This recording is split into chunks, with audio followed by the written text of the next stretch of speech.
Dick Hauser and Steve Moore are here as we talk about Project Seed, which it is that time of year again. Doesn't seem possible, Dick. Seems like we were just talking about this, but it's been a year. Yes, time goes by fast. In fact, I kind of caught myself a little bit. It crept up on me, and I said, I guess I better get on the ball here and make sure people know about Project Seed coming up this coming Saturday. Well, we've had better weather this week, and I think maybe people are starting to think about planting, aren't they? I would certainly think that it's got to be in the back of their mind anyway. Mm-hmm. How long have you been involved with Project Seed? Oh, boy. It's been well over 20 years. I can't tell you for sure, but I remember when it first started. It was back in the 80s when we had a problem when the milk price was really deflated, and the first couple of years, you had to bring a milk check along to show that you were having a problem getting the right kind of money for your milk. And then I think I came along and said, now, wait a minute. The people that are in the beef industry have just as much problem as the milk industry, and so that's kind of where I opened my mouth and got involved. So, I guess the rest is history then. So, correct. So, you got involved with it. Is it through your church too that you got involved with it? Yeah, the program is through the Rural Life Committee of the Diocese of La Crosse. And everyone is welcome to come. It makes no difference whether you're Catholic or not. You're certainly, everyone is welcome because we're offering farmers an opportunity to buy good quality seed at a reduced price. St. Mary parking lot again this year, is it? Yes, it will be at St. Mary's parking lot on Saturday the 15th, and it'll be from 10 o'clock till 2 o'clock. You've had years where I think you were brushing snow off the bags of seed, weren't you? Oh, definitely, definitely. This year it sounds like it's going to be all right, though. I think so. So, Steve Moore is in the studio with us. Steve, you generally join us long distance. Welcome. Good to have you here. Yeah, it's a great day for a drive to come to Richland Center, so can't get enough of this town. Wonderful. How long have you been involved with Project Seed, Steve? It's been at least 15 years. We first just started supplying the seed corn because they wanted just conventional corn and not Roundup Ready GMO, and so our company, our parent company, so to speak, my company, just was doing a lot of organic, which is conventional seed, and we do the conventional and treated as well. So kind of a natural fit, and we're growing our own seed. I've got growers all over, so we can grow what we need, and some of the hybrids for Project Seed are specific to Project Seeds. You know, some of the areas that we sell in there, farmers use. So some of the hybrids and Project Seeds are not in our Foundation Direct seed lineup or Foundation Organic, and vice versa. There's some things there that Project Seeds doesn't get. How was the growing season last year, Steve? We got, I'd say, lucky. I mean, there's a lot of rain in that, but my growers are scattered. We got Ontario, Michigan, Indiana, Illinois, 5 in Wisconsin, 1 in Iowa, and 1 in Minnesota. So by being spread out, it's more trucking, it's this and that, but it spreads our risk out. So if one group, one location has bad weather, bugs, or whatever, we got the other ones, you know, even if I had, and plus our farm up at, our farm's by Onalaska. So even if I had thousands of acres up there, I wouldn't grow it all in one spot because it's risky. And you talked to me on the phone as you were making your way here today, but some big changes this year. Can you tell us a little bit about that? The biggest one, it kind of started last year, you know, with the prices nosediving. And we were doing an outdoor show, Project Seeds, up at the Farm Science Technology Days last summer. And, you know, you're sitting there, we get the tents, but people don't stop that much. So I made a sign up on a sandwich board, and I just wrote on there for a second. I said, do the math. $380 a bag, multi-stack, refuge in a bag, all these big fancy corns, and $3.80 grain, 100 bushels out of that bag goes to pay for that bag of seed corn. And you haven't even turned the key in the tractor yet, let alone or buy fertilizer or the weed sprays. So that actually got some people's attention, and they're, you know, and some of them did We had some people that switched. Out by South Dakota, we had some younger guys. Same thing, their banker pointed that out to them. How many acres it takes, how many bushels per acre just to pay for the seed. So they switched from the $300 and some big name hybrid to, ours is, it was 40% what the others was. And then in the university trials, I pointed out to the young man that what they were using, big name hybrid, they were in the university trials up here in Galesville, and we had a yield advantage. Just straight corn doesn't have a yield drag. You put all these traits in it, things get shuffled around, and usually it just takes more oomph to make these other things work. So we have had some people switching. It's a little more complicated on the sprays, but most farmers are smart enough to figure that out and can make that work. Instead of just spraying straight Roundup, you don't have to think about it. And that's what all the big spray companies, co-ops, and other outfits tend to they spray a lot of that stuff. It's easier for them. You don't have to clean the sprayer out the tank. You just dump more in there and go. Mm-hmm. Do you pay for the name sometimes with seed? Oh, yeah, and I used to work for a major national seed company, 11 years, and I remember sitting in the office. I got transferred to the office and was doing marketing stuff. I remember working on the margins and pricing and seeing the overhead column, and it dawned on me that I was just overhead. I wasn't out calling or delivering seed, actually being productive for the company like I used to be. I was an office guy. So it was overhead. And, part of the name, we were owned by a major international company by then. They'd bought us out, but they got to pay for that. And they demand their profit margins. They got to get a certain margin. And it was a chemical company that owned us. And they're used to high margins in chemicals. So they saw what was going on in seed. And you guys aren't charging enough for this stuff. So, yeah, there is always a part to that. And in the old days, customers would believe that more than now. Now they tend to look at yield trials, university plots, and they see the small companies, not just ours, but a lot of them can beat the big name companies. Are there some new hybrids for 25? Too many. Really? I was just sitting here, got here early and down at the restaurant, and I'm working on production plans, and there's a bunch of new ones, and it'd be like looking at shiny new toys, in the window. Which one do we want? Uh-huh. But yeah, there's on conventionals, the number of products that are available to us and other companies is actually going up. Where for years it kept going down, down, down. If you want this cross here that's doing so well, you got to get the traits and pay the fees.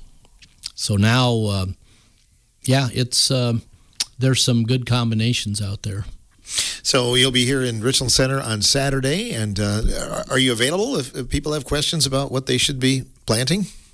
Oh, yeah. That's my son and I own it, and our phone numbers are on there. So when you call, it goes direct to us. We are a low overhead company. We do not have district managers, regional managers, and agronomists and plant breeders run around to support. We drive the trucks. I drive the tractor, the detasselers. And that's kind of our office, too, inside, outside, or in the trucks. So we do a lot of our own deliveries, which cuts out. Just a lot of ways to cut overhead. And the seed types that you'll have on Saturday in terms of other crops?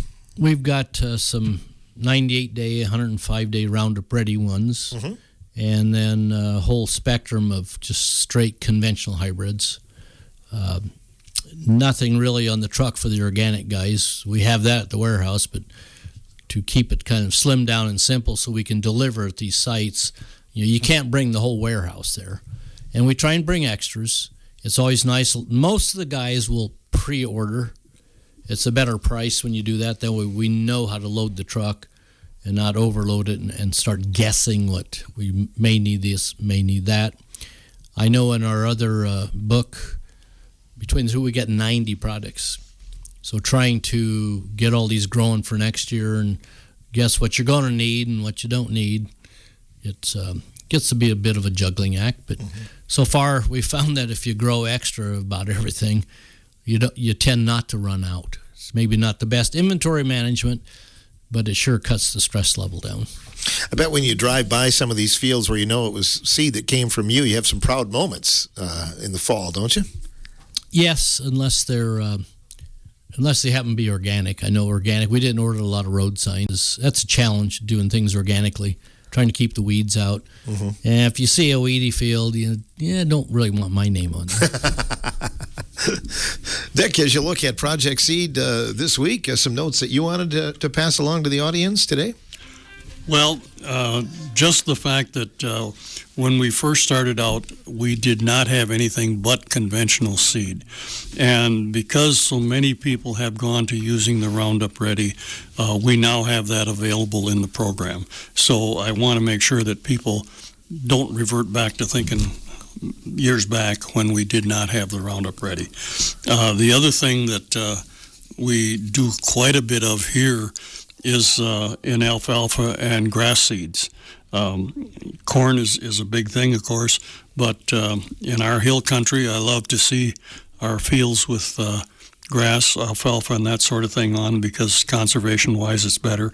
So we have a very good selection. We've got products that we've been having for many years, and we've got a lot of faithful customers that keep coming back for the Commander alfalfa and things like that.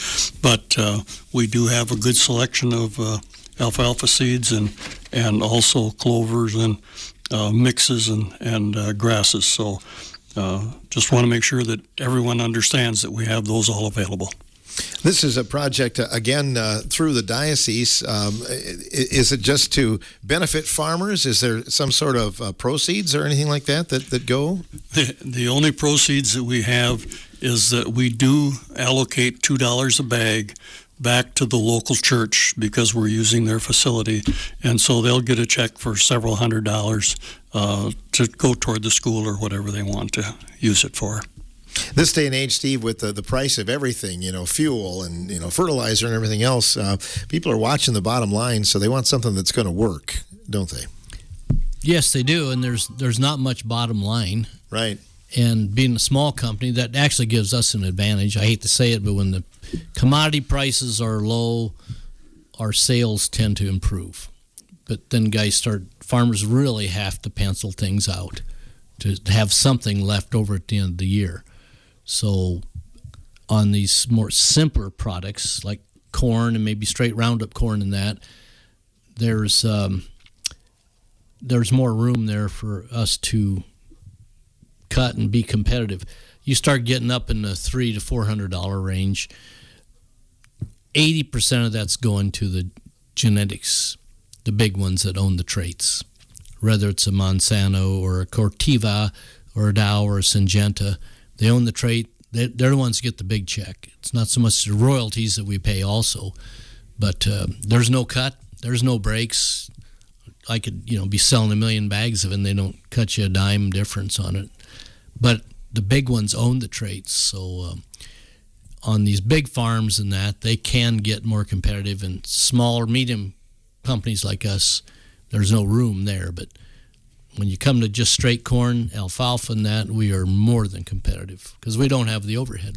Mm-hmm. I don't have anybody running around our place with a tie on. Do the genetics work? Are they worth watching?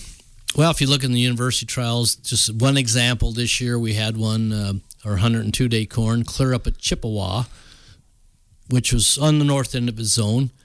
It come in, it's just farmed regularly. I just sent them raw seed. I mean, it was one of our organic ones that we also have conventional treated too. It went 308 bushels an acre. It beat everything in the plot, all the GMO ones and all the big name companies.